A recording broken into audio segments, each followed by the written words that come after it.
Sarge 1911 here. Hey Pilgrim, can you skin grizz? Come with me and let's go bear hunting. Brown bear hunting. North to Alaska.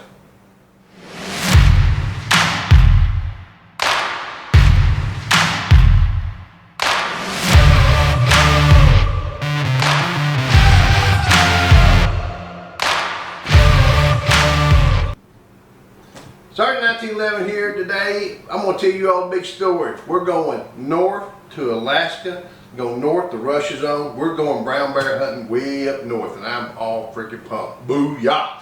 What I'm going to do today though, we're going to talk a little bit about the things that I think, based on my experience, are necessary when you go on a big hunt. I don't mean you have to have everything I have or not have anything I have. What I'm saying is, based on my experience hunting in different places, these are the things I found is really either need to have, necessary to have, or something similar you have. Now, before we get into the big deal, please guys, if you have not subscribed, please do. I'm very grateful for each and every one of you. If you have not, please click subscribe, click the little ringy dingy, get a notification, hang out with us for a while, and see if there's anything that you like. Send some comments, make some suggestions, talk to me back and forth through the comments. We all have a big time. See us on Rumble, and check us out at sgt1911.com. Check out my battle buddies. Alright, here we go.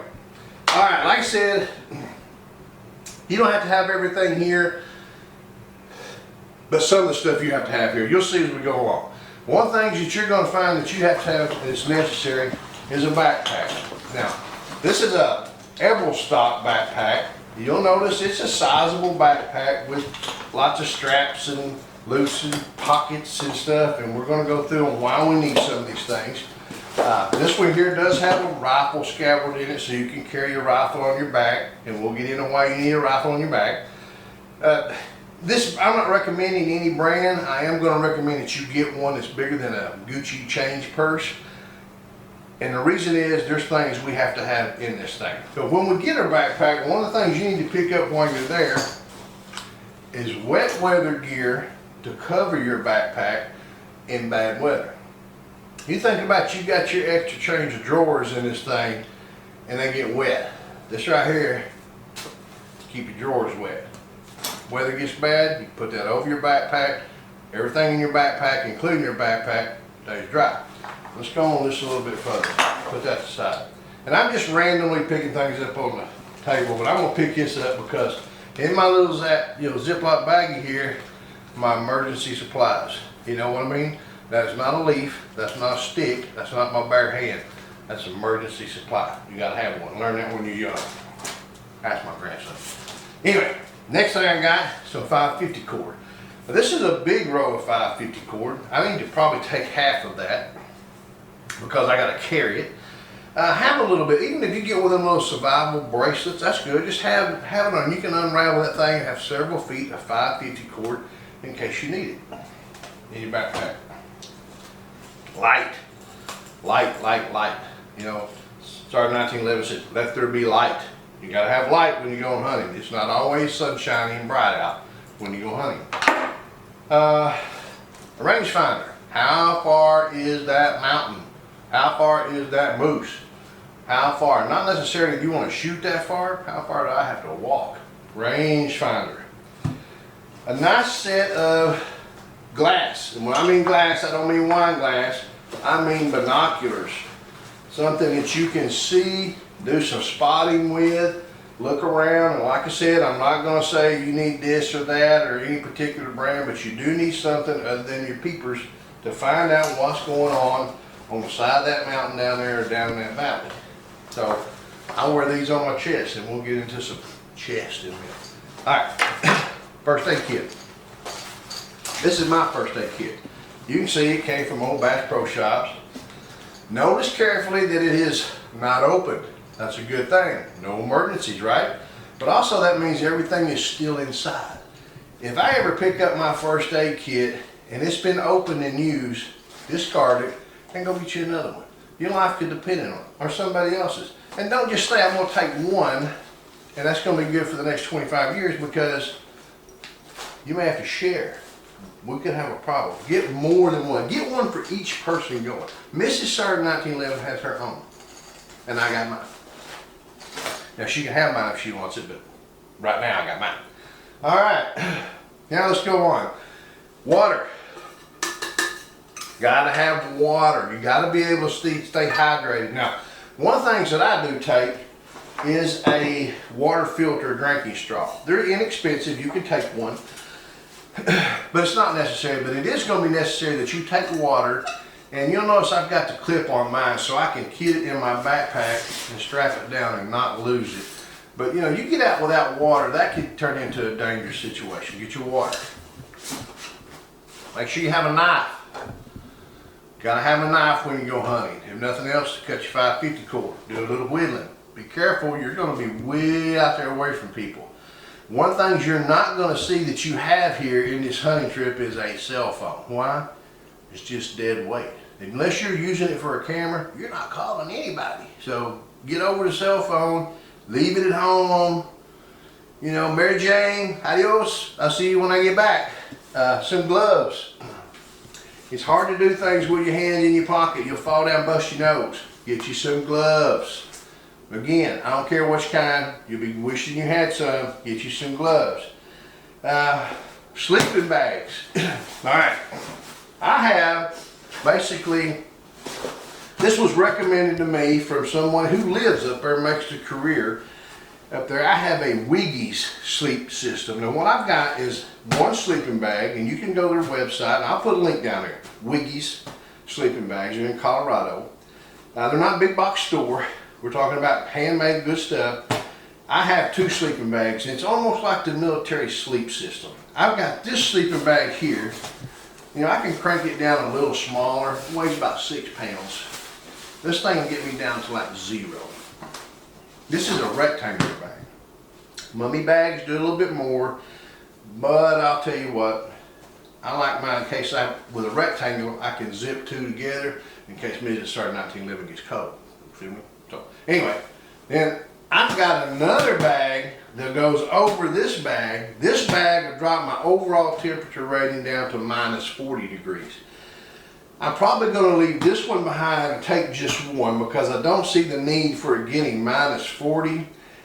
And if her sleeping bag is down to 9, you know, where it's warm enough to be minus 40, she's not going to want me in her sleeping bag. So I'm going to leave this one behind.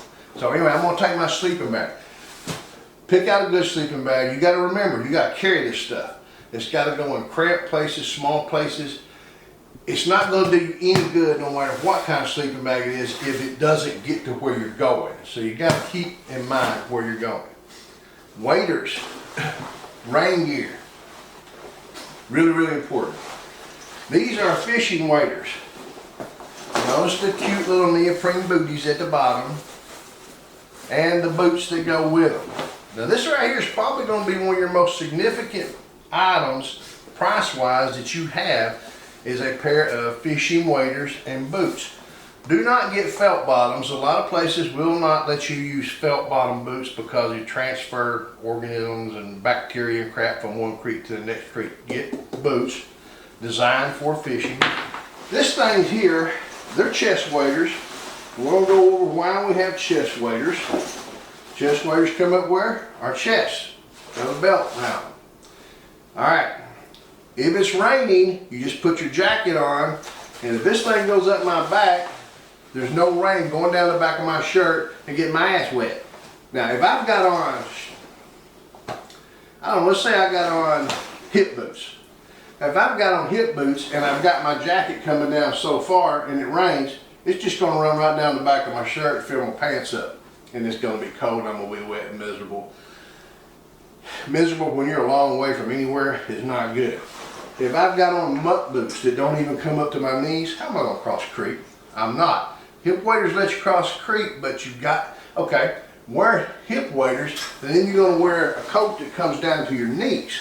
It's up to you, but you got to keep yourself dry. Very, very important. You know, if you're not dry, you're never getting out of fart sack. It's never going to happen.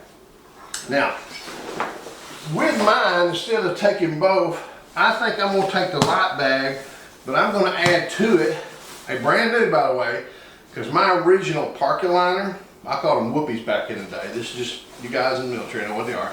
Google it if you don't. This is a park liner, poncho liner. I'm going to supplement that with that. So I've got a very small light blanket that I'm going to take with my sleeping bag, just in case. So you know they send with it a pillow. Do I need a pillow? I may roll my pants up, stick them back here. It kind of depends on it. If I have room, I'll take it. I bet I'm carrying hers, so I probably won't take mine. I'll just carry hers. Anyway, I've got, kind of rehash it, poncho liner, sleeping system of some kind, appropriate, do your research, waders, gloves, water bottle, rangefinder, knife, glass, first aid kit, 550 cord, headlight, backpack, rain gear for my backpack. The one thing I do not have here on the table, other than my phone, which is not going, I do not have my multi-tool. I'm going to take a multi-tool. You can get a Gerber, Leatherman, any kind, doesn't matter. A multi-tool's got a set of pliers on it. You guys know what I'm talking about. If you don't, let me know, we'll do a video. A multi-tool's got the pliers, screwdrivers, punches, multiple tools that fold up and they're this big. Now, let's see what else we got. Little Pelican case, I take my handgun with me. That's right, I take my handgun. I travel with this on the plane, lock my handgun up. And along there also I keep my ammo, my multi-tool, and my knife. Things that I don't want some people to get that are definitely necessary. Keep it nice and secure. I got my rifle case. This is which I carry Armageddon in the rifle case. Take a look at them. You got to buy a rifle case to travel on the plane. Let's look here. My holster for my self-protection. I actually ordered this online. You can find them wherever you want, but I'm going to tell you why I order and why I use a chest rig. Here's my waders, remember?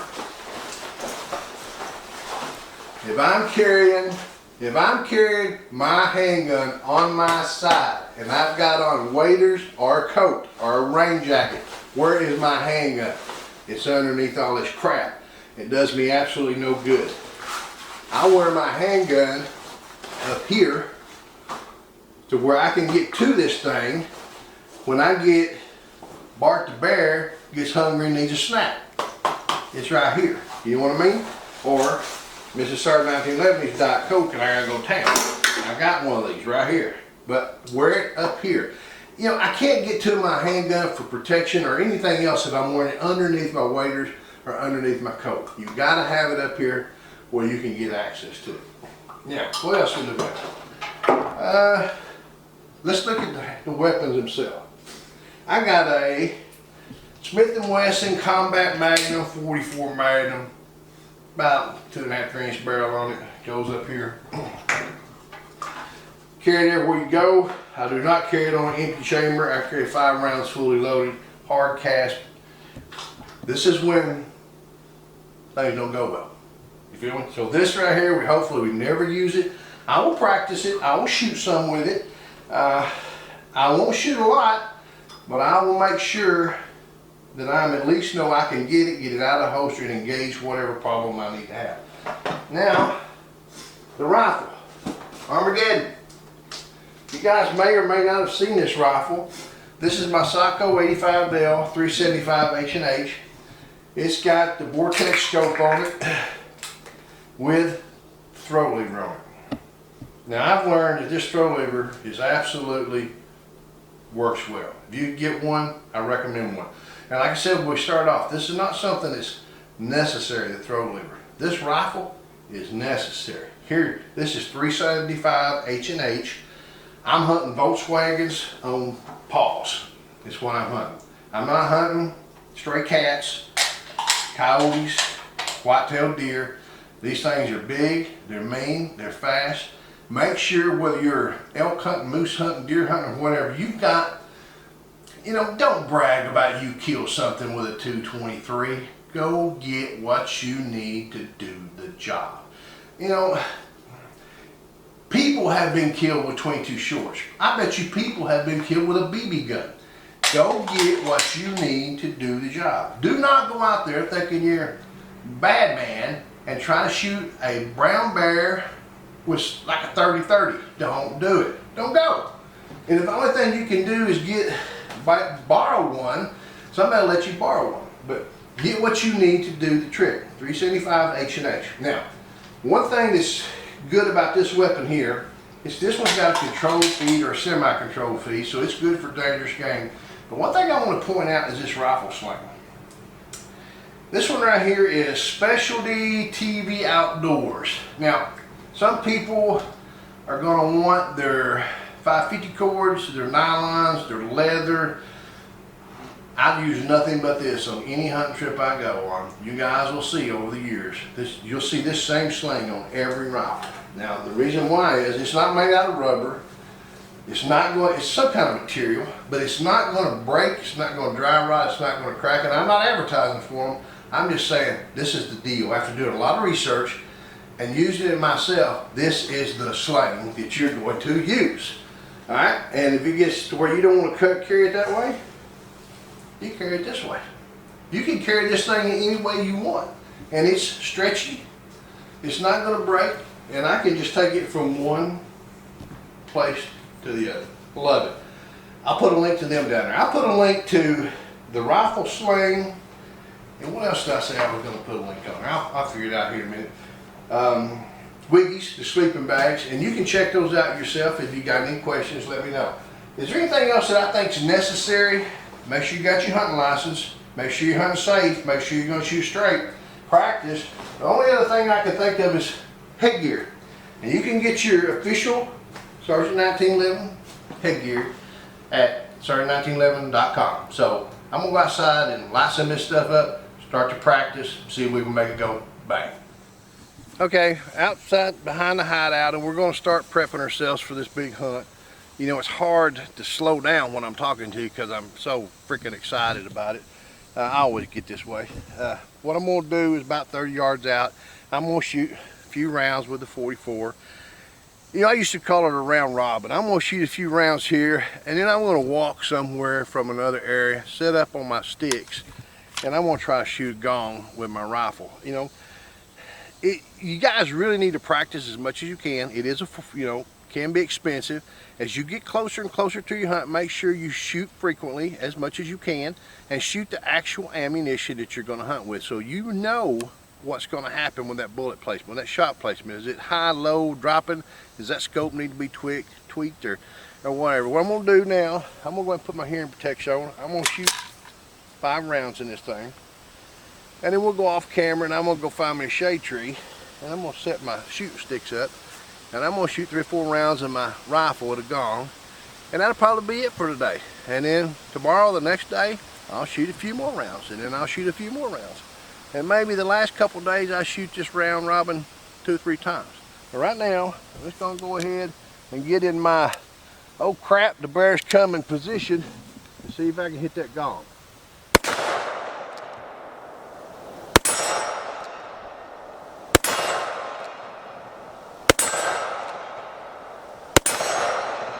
Woo! 44 Magnum. It does it, it does it, it does it. You know, this thing is a beast. Let's hope we don't have to use this thing to defend ourselves. But what I'm going to do now is shut the camera off, and we're going to walk over there and get set up and shoot the rifle.